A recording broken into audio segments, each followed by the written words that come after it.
¿Qué tal? Si en sus planes está instalar vSphere 8, llegaron al lugar indicado. Juntos vamos a armar el plano maestro de hardware. La idea es que cualquier entorno, ya sea un laboratorio en casa o un sistema en producción, quede sólido como una roca desde el primer día. A ver, antes de darle clic a instalar, primero hay que tener el plano bien claro, ¿cierto? Y ese plano sí o sí empieza con el hardware. Es que ignorar estos requisitos sería como, no sé, construir una casa sin cimientos. No va a terminar bien. Así que vamos a empezar por la base. Bueno, arranquemos por lo más esencial, el corazón y el cerebro de nuestro servidor, la CPU y la memoria RAM. Todo, absolutamente todo el rendimiento de la virtualización va a depender de cómo configuremos estos dos componentes.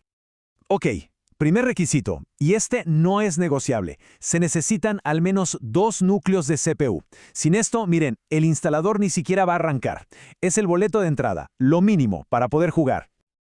Ahora, con la memoria, el requisito mínimo son 8 GB. Pero, seamos honestos, mínimo solo significa que el sistema va a aprender. No es suficiente para hacer un trabajo de verdad. En cuanto se enciendan un par de máquinas virtuales, esa memoria, ¡puf!, se esfuma. Pero aquí los detalles son clave. El procesador tiene que ser x86 de 64 bits y hay que meterse a la BIOS para asegurarse de que dos cositas estén activadas. El bit NX/XD, que es una capa de seguridad a nivel de hardware, y por supuesto la virtualización por hardware, que es la magia que hace que todo esto funcione. Y como les decía, aunque 8 GB es el mínimo, para un entorno de producción de verdad, piensen en 12 GB como su verdadero punto de partida. Muy bien, pasemos ahora a uno de los cambios más grandes y, de verdad, más importantes de vSphere 8, el almacenamiento. La forma en que ESXi usa el disco de arranque fue rediseñada por completo con algo llamado ESX Teira. Hay que prestarle mucha atención a esto, porque nos afecta a todos, ya sea en una instalación desde cero o en una actualización.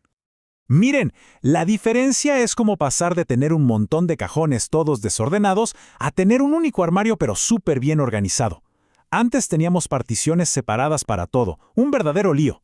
Ahora, vSphere 8 lo consolida todo en un solo volumen llamado ESX o SDITA. Es un cambio gigante que simplifica muchísimo la gestión y, sobre todo, mejora la fiabilidad. El punto clave aquí es la robustez. Al tener todo consolidado en ESX o SDATA, el sistema se vuelve mucho más resistente a fallos y es más fácil de administrar. Ya no hay que preocuparse por si una partición se llena o se corrompe y tumba todo el sistema. Y aquí viene una advertencia clave. ¡Ojo! Muchos de nosotros por años usamos tarjetas SD o memorias USB para arrancar SSI. Bueno, esos días se acabaron. Con ESX o SDATA, VMware ya no recomienda para nada esa práctica. Ahora se necesita un disco local que sea rápido y sobre todo duradero. Y una advertencia súper importante para quienes vienen de versiones anteriores. El instalador va a reorganizar por completo el disco de arranque para crear este nuevo volumen. ¿Qué significa esto? Que el proceso es un viaje de ida, es irreversible. Una vez que se pasa a la versión 8, no hay manera de volver atrás a una versión como la 6. Ahora hablemos de lo ideal. Aunque el mínimo es 32 GB, la recomendación de VMware es ir por un disco de 128 GB o más. ¿Y por qué tan grande? Bueno, para tener espacio de sobra para el sistema y, si se quiere, hasta para un pequeño data store. También hay que buscar un disco con buena resistencia y velocidad. Y ya para la máxima protección, lo mejor es un RAID 1, que básicamente es tener un espejo del disco de arranque, por si uno de los dos falla. Bueno, ahora hablemos de cómo arranca el servidor. Por décadas la BIOS fue el estándar, ¿no? Pues sus días están contados. En vSphere 8, el futuro es, sin duda alguna, UEFI.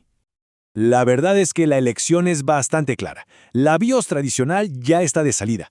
UEFI es el estándar moderno. Es más rápido, es más seguro con funciones como Secure Boot y, súper importante, permite arrancar desde discos de más de 2 TB, algo que con la BIOS era simplemente imposible. ¿Y por qué es tan importante este cambio? Bueno, primero, lo de los discos grandes, que ya es una realidad. Segundo, el hardware del futuro. Si se planea usar tecnología avanzada como las DPUs, que son estas unidades de procesamiento de datos que le quitan trabajo de red y seguridad a la CPU, UEFI es un requisito absoluto. Adoptarlo ahora es, en pocas palabras, preparar el servidor para todo lo que viene. Bien, ya cubrimos CPU, memoria, almacenamiento y el método de arranque. ¿Qué les parece si consolidamos todo esto en una lista de verificación final? Nuestro plan maestro, ya completo. Aquí lo tenemos, el plano maestro completo.